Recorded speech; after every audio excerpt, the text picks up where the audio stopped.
Salut!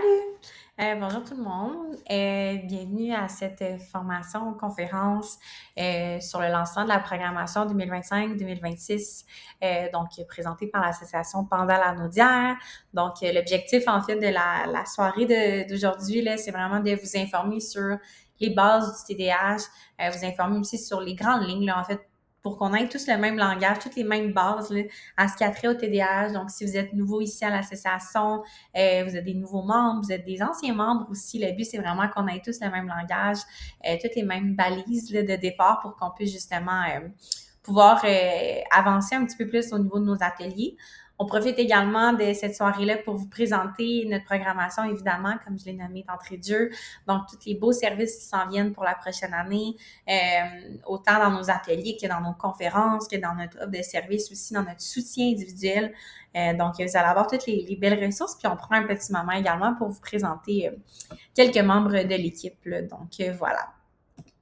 Donc, avant toute chose, je commence par vous parler de la mission derrière l'association Panda Lanaudière. Donc, pour ceux qui sont nouveaux ici, là, bienvenue officiellement. Pour les gens qui sont déjà membres de l'association, toujours un plaisir de pouvoir partager nos connaissances avec vous, puis de pouvoir vous outiller, vous aider, vous soutenir. En fait, c'est ce qu'est la mission là, derrière l'association Panda. Là. Donc, nous, on est un organisme communautaire qui a comme objectif de travailler avec les gens dans le but de les outiller au mieux à ce qui a trait à les symptômes du TDAH. Donc, on parle d'hyperactivité, d'inattention, d'impulsivité, tout ce qui est relié autour, les sphères sociales, la sphère personnelle, que vous soyez parent d'un enfant qui présente un TDAH ou des manifestations, que vous ayez un TDAH vous-même, adulte, parent, que vous soyez proche aidant, que vous soyez conjoint d'une personne qui vit au quotidien avec le TDAH, on répond vraiment à tous les besoins et on outille les gens le plus possible à travers la meilleure gestion, justement, des symptômes. La majorité de nos ateliers, en fait, nos services sont des ateliers de groupe, donc on favorise beaucoup le regroupement, l'entraide, qui permet aux gens de pouvoir échanger, profiter des connaissances aussi des autres, des expériences des autres, briser l'isolement aussi. Donc voilà.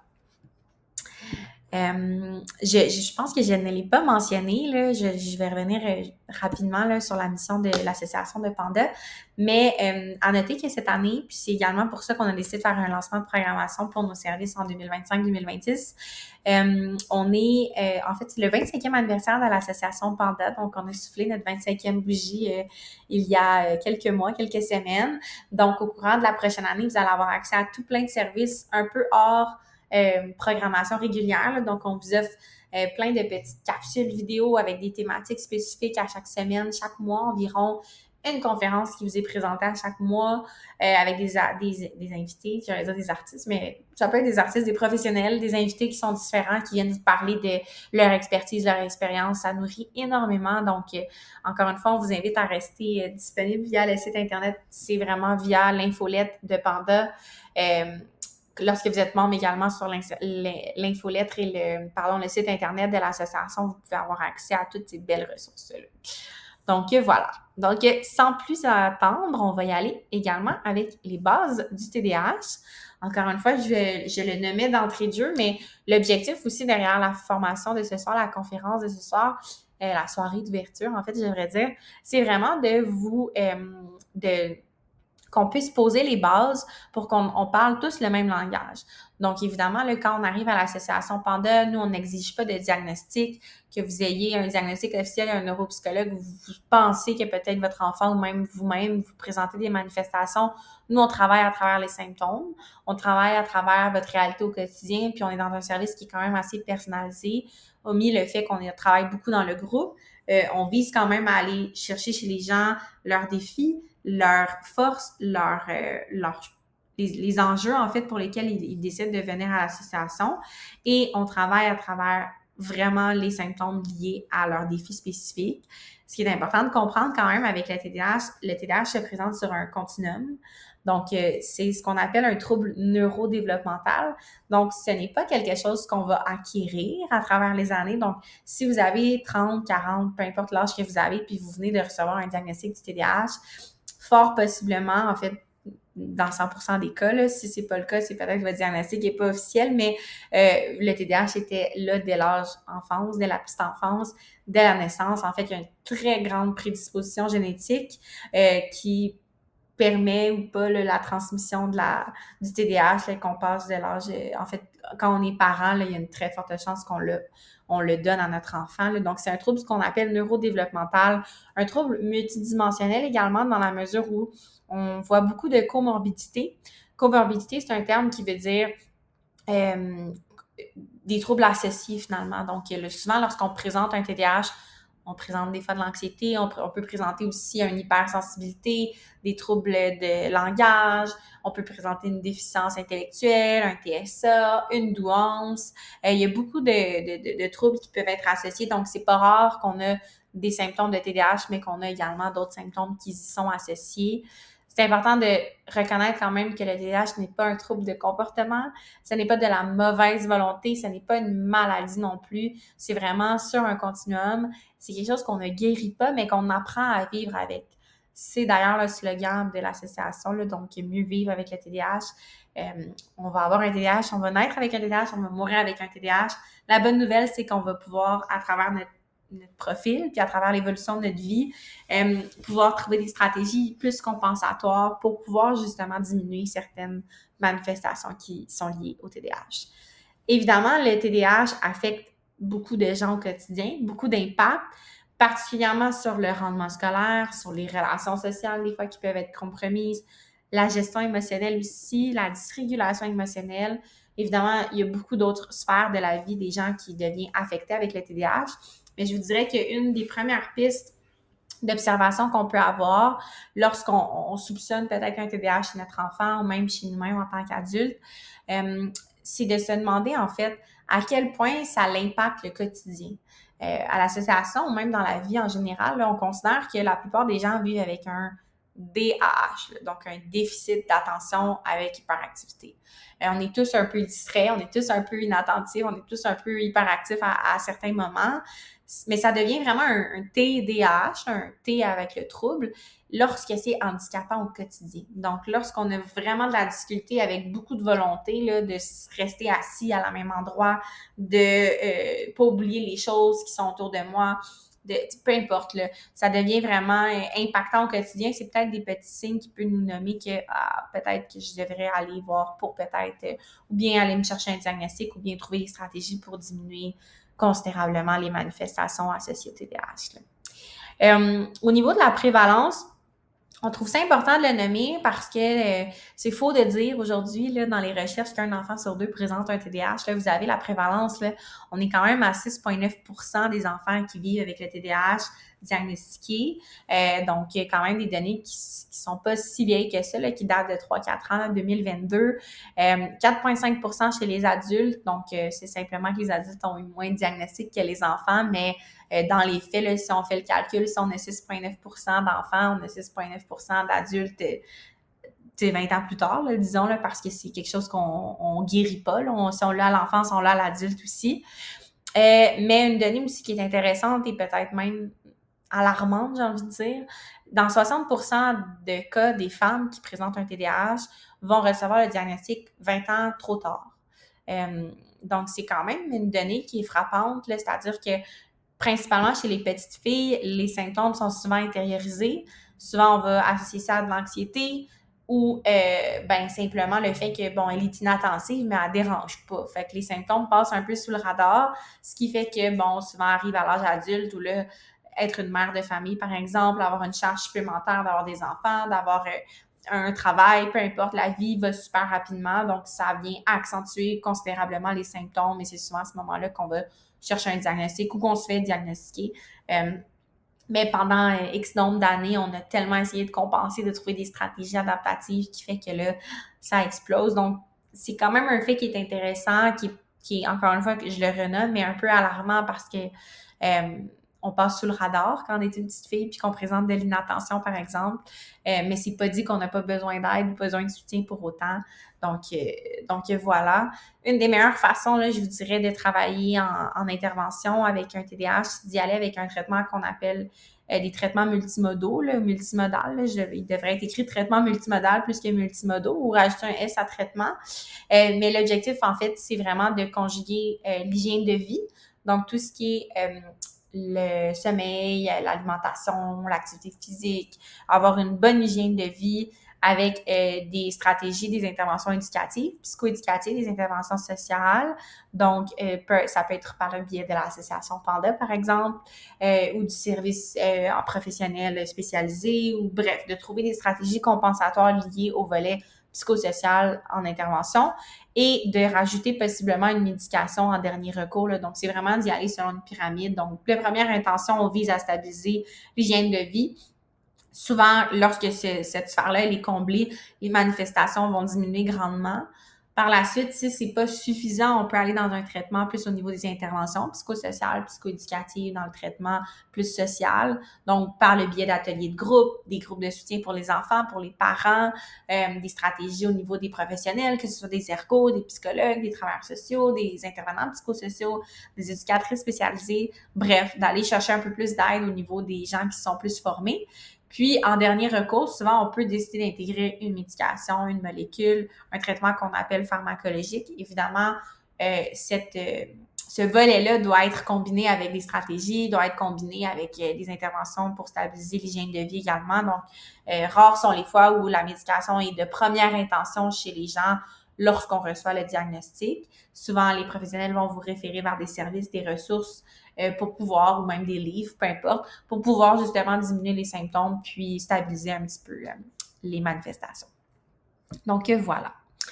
Au niveau du diagnostic, je prends un petit moment pour vous faire une parenthèse là, par rapport à ça. Là. En fait, c'est plus un guide pour vous en tant que parent, en tant qu'adulte, d'essayer d'aller voir justement qu'est-ce qui pourrait être signe que possiblement mon enfant ou moi-même, je présenterais un TDAH sans nécessairement le savoir. Donc, souvent, dans la petite enfance, de 0 à 5 ans, là, on peut observer chez nos enfants difficulté de routine, exigence, des enfants qui ont une faible tolérance à la frustration, rigidité, des enfants qui sont beaucoup plus en opposition, qui vivent des crises aussi un peu plus souvent, qui ont de la difficulté à se concentrer, à se mettre à la tâche, aucun sens du danger.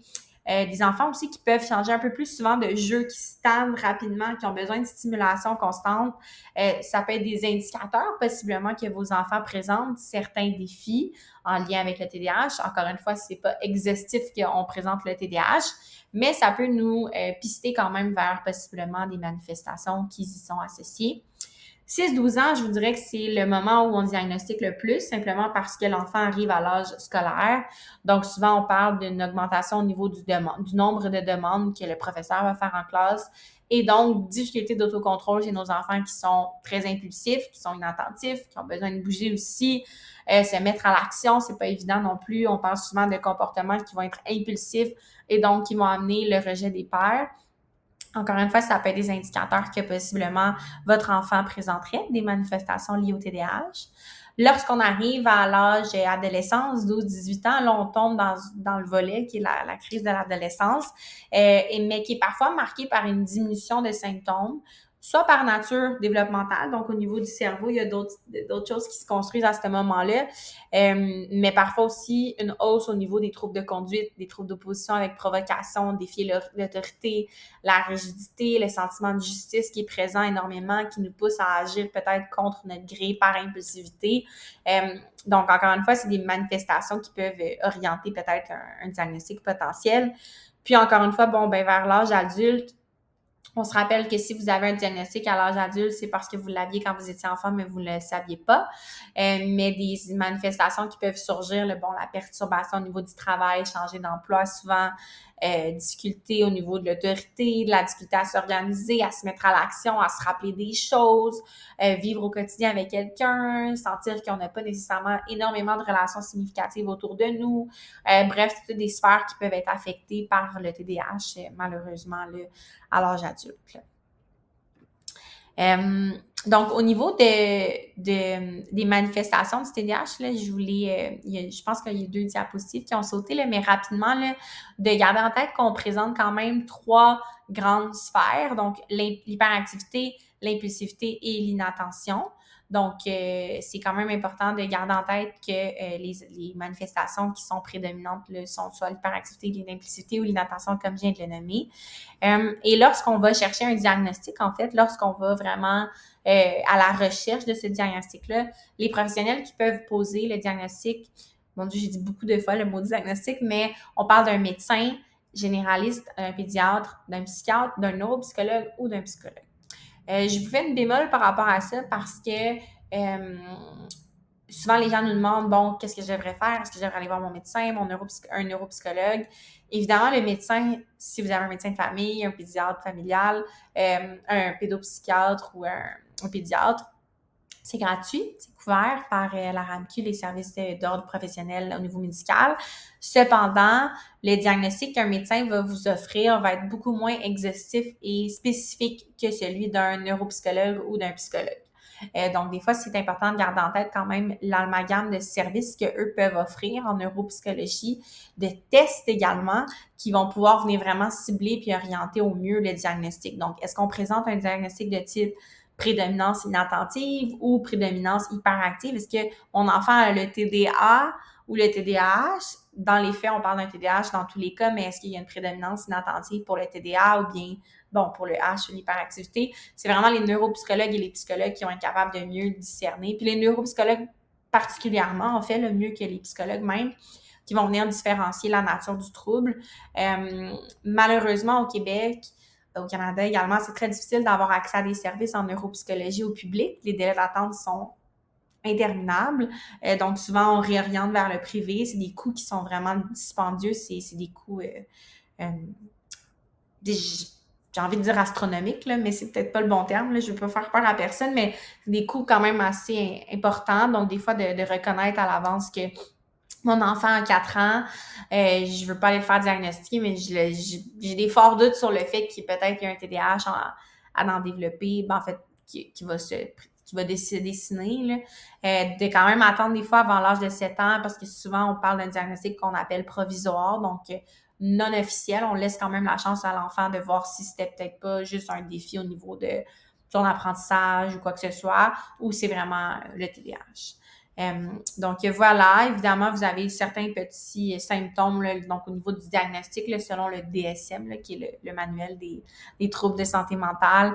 Lorsque vous allez voir un spécialiste, ils vont coter un nombre de symptômes qui vont être présents pendant 6 mois avant l'âge de 7 ans, qui vont vraiment affecter le fonctionnement social, scolaire ou professionnel et qui vont être présents dans 2 types d'environnements, donc autant à la maison qu'à l'école. Donc souvent, lorsque vous faites un diagnostic au niveau d'un professionnel chez un enfant, celui-ci, en fait, va venir cibler le professeur, peut-être de votre enfant, vous-même à la maison, les grands-parents. Donc, on vient vraiment questionner l'environnement immédiat de l'enfant là, pour voir justement qu'est-ce qui ressort. Donc, voilà. Donc, ça faisait un petit peu le tour là, au niveau de ce qu'on avait à vous parler par rapport aux bases du TDAH. Donc, encore une fois, c'est très général, c'est très peu spécifique, mais ça l'aide quand même à comprendre ou à remettre sur papier certaines bases, certaines balises. Comme je vous dis, lorsque vous venez à l'association Panda, on y va vraiment avec vos besoins, avec un service qui est personnalisé en fonction de votre processus aussi. Gardez en tête quand même là, que lorsqu'on présente un TDAH ou qu'on reçoit le diagnostic officiel, cela peut s'accompagner par le deuil, de justement accepter que mon enfant va vivre avec des fois on appelle ça une condition, mais plus un défi supplémentaire.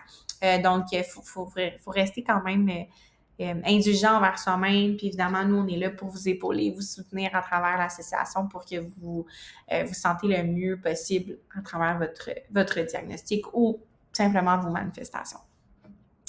Donc voilà, donc on va pouvoir embarquer maintenant dans le volet des services. Donc, je prends un moment pour vous présenter justement la programmation en fait, la programmation de nos services 2025-2026, donc les initiatives qui sont prévues pour les prochaines saisons, qui sont à venir aussi avec l'association pendant la Naudière. Donc, à l'automne 2025, là, on a décidé de lancer finalement notre calendrier officiel, donc avec tous les prochains services, tant au niveau des ateliers de groupe que nos activités un peu plus virtuelles. Donc, dès l'automne 2025, là, donc en ce moment, là, en cours, vous avez des ateliers pour les groupes d'enfants qui sont disponibles, donc pour les enfants de 6 à 7 ans, les ateliers pour les groupes d'enfants pour les 8 à 9 ans, donc avec une thématique qui est différente.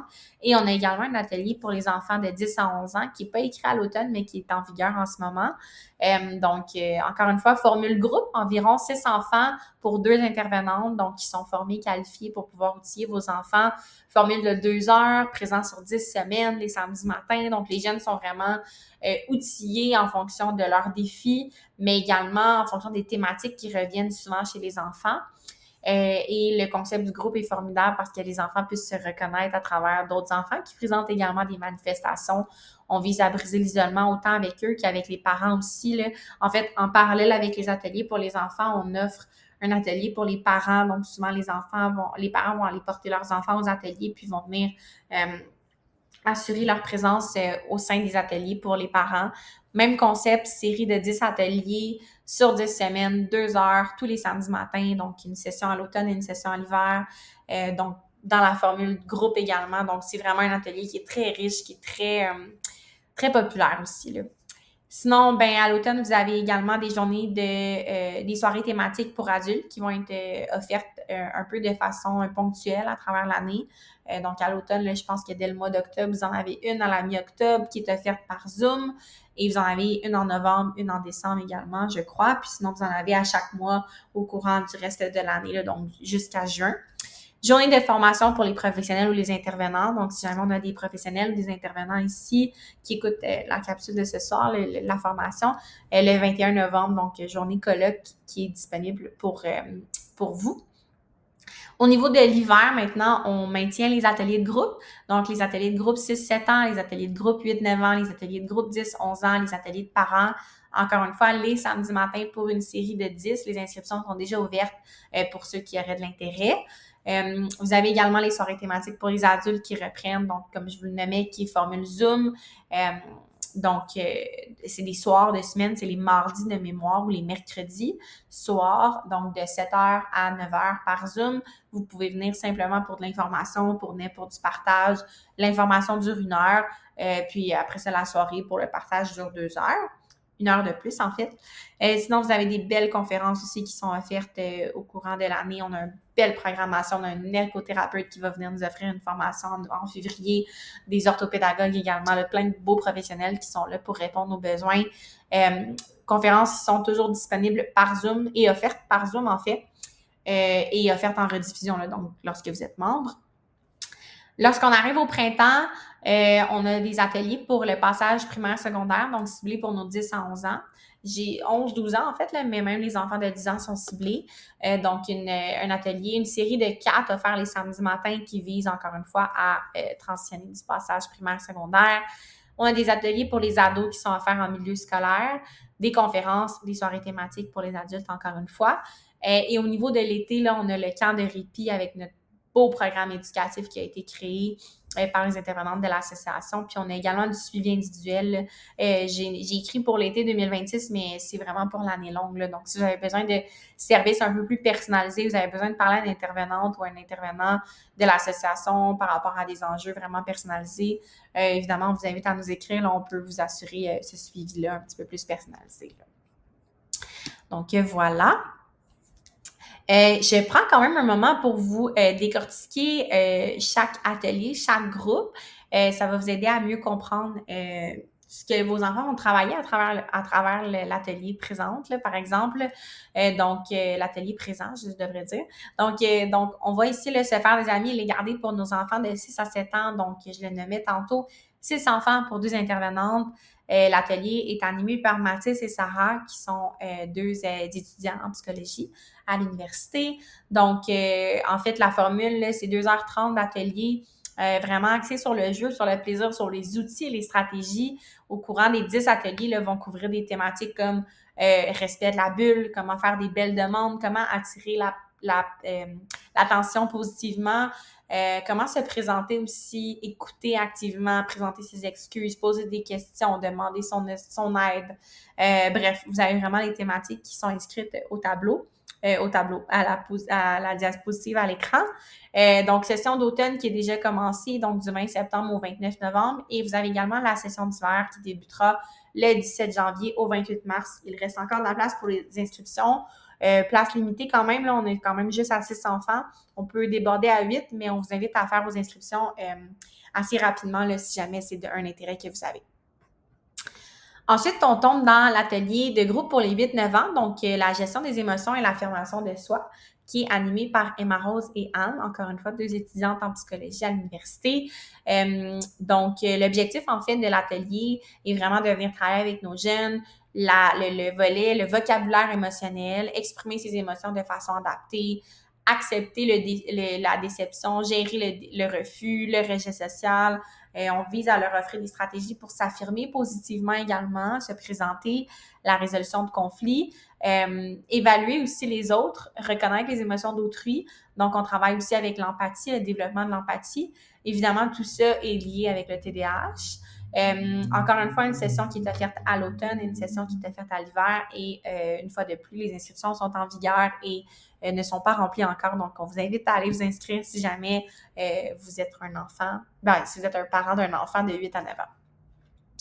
Je termine avec l'atelier Mieux gérer sa colère, sa frustration, donc qui est animé par Laila, étudiante en psychoéducation à l'université. Donc, Laila qui est une intervenante qui travaille à l'association depuis quand même un an déjà, là, donc qui a vraiment couvert beaucoup de programmes et d'ateliers. L'objectif, en fait, de travailler la colère et la frustration chez nos jeunes, on vise à leur offrir des stratégies pour mieux cerner et cibler leurs signaux de frustration, les déclencheurs liés à la colère, des techniques évidemment pour réduire leur colère, résolution de conflits, encore une fois, résolution de problèmes. On vise à augmenter leur répertoire de solutions, reconnaître aussi leurs pensées qui nourrissent la colère, de quelle façon ça se présente chez eux, est-ce que c'est plus par de la manifestation physique, par l'oral, par l'expression, peu importe, on vise à travailler avec eux, à reconnaître leurs signaux finalement liés à la colère.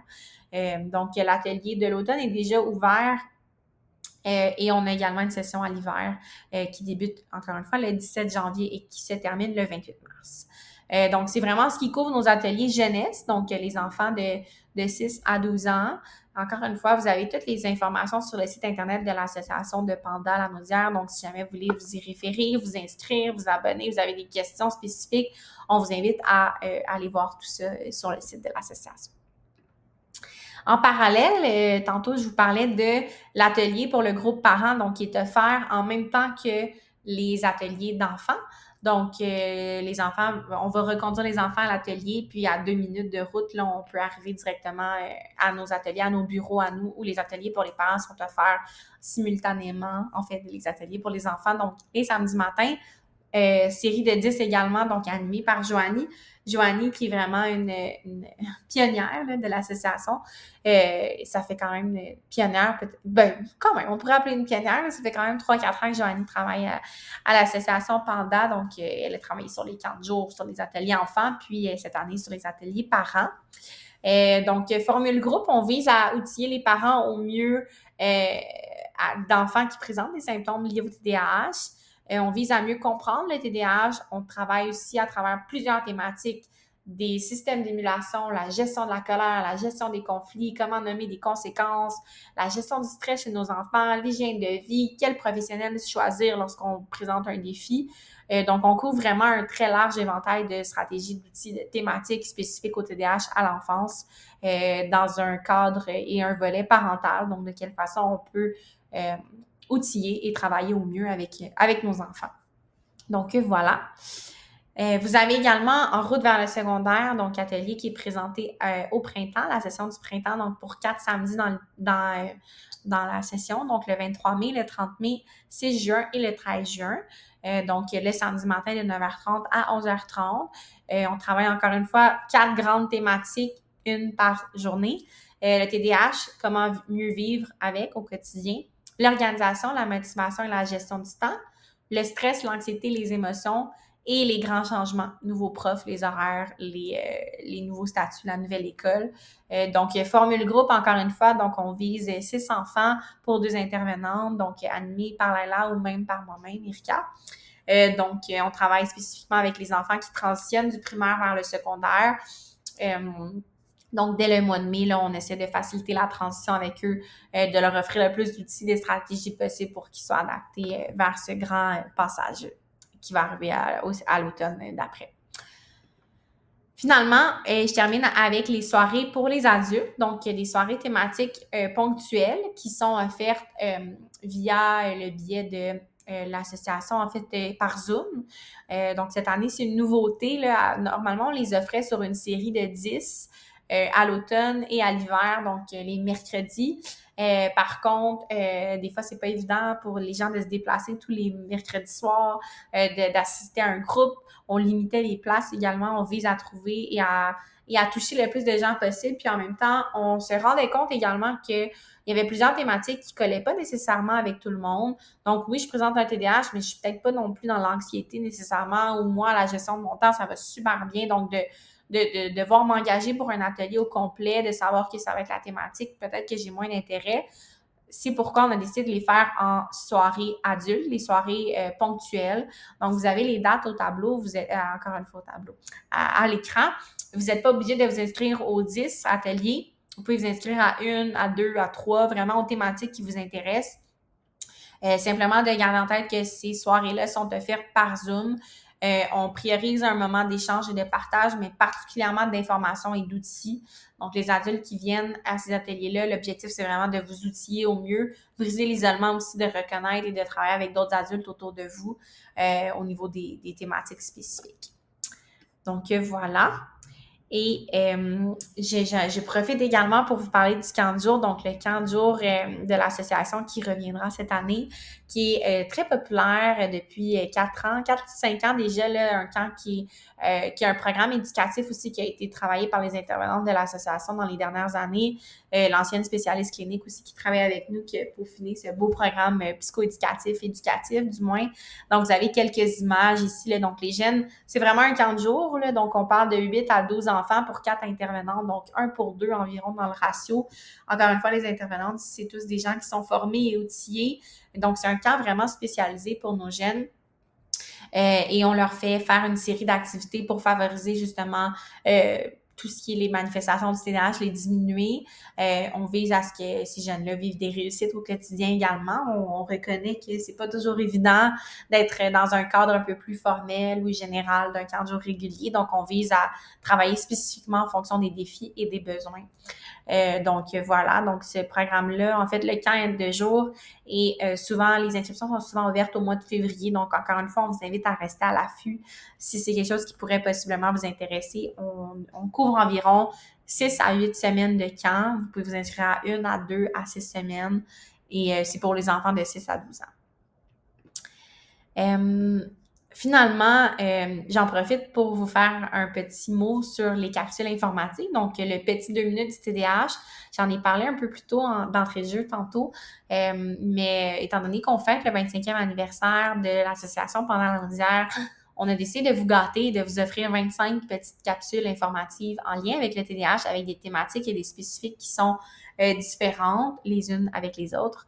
Encore une fois, on vous invite à devenir membre. Lorsque vous êtes membre de l'association, dans la section membres, justement, du site Internet, vous avez accès à toutes les capsules vidéo gratuitement. C'est beaucoup d'informations, beaucoup d'outils aussi très pertinents, très constructifs pour les gens, avec des thématiques spécifiques. Donc, vous avez, par exemple, réagir au rejet social, l'inattention secondaire, des outils concrets pour aider les ados. Vous avez également toutes les présentations puis les formations qu'on a offertes, les conférences également qui ont été offertes au courant de la dernière année et qui seront offertes pour la prochaine année, qui sont disponibles. Donc, vous pouvez écouter en rediffusion comme bon vous semble, au rythme que vous souhaitez, et même une ou deux fois, là, donc si jamais. Et je prends quand même un moment pour vous parler de l'infolettre. J'en ai parlé plusieurs fois là aujourd'hui, mais lorsque vous devenez membre de l'association, vous pouvez vous abonner à l'infolettre, donc qui est envoyée tous les mardis. Donc, avec les nouvelles de la semaine, les nouvelles du TDAH en ce moment, les ateliers, on est rendu, encore une fois, c'est via l'infolette qu'on informe l'ouverture de nos camps de jour, justement. Donc, avant de les publiciser, parfois sur nos réseaux sociaux, les gens qui sont membres, ils ont accès j'allais dire en pré-vente, mais en avance. Donc, ça vous permet de pouvoir réserver vos places puis d'éviter justement de ne pas y avoir accès. Donc, on vous invite à devenir membre de l'infolette là, si ce n'est pas déjà fait. Donc, voilà. Je termine en vous remerciant, en fait, là, de votre confiance. Comme je le nommais, là, pour ceux qui sont nouveaux ici, on vous souhaite la bienvenue. On espère que nos services, nos outils vont pouvoir vous aider et vous seront utiles. Et pour ceux qui sont déjà membres et qui nous suivent depuis 25 ans ou quelques années ou quelques mois déjà, on vous remercie énormément pour votre confiance.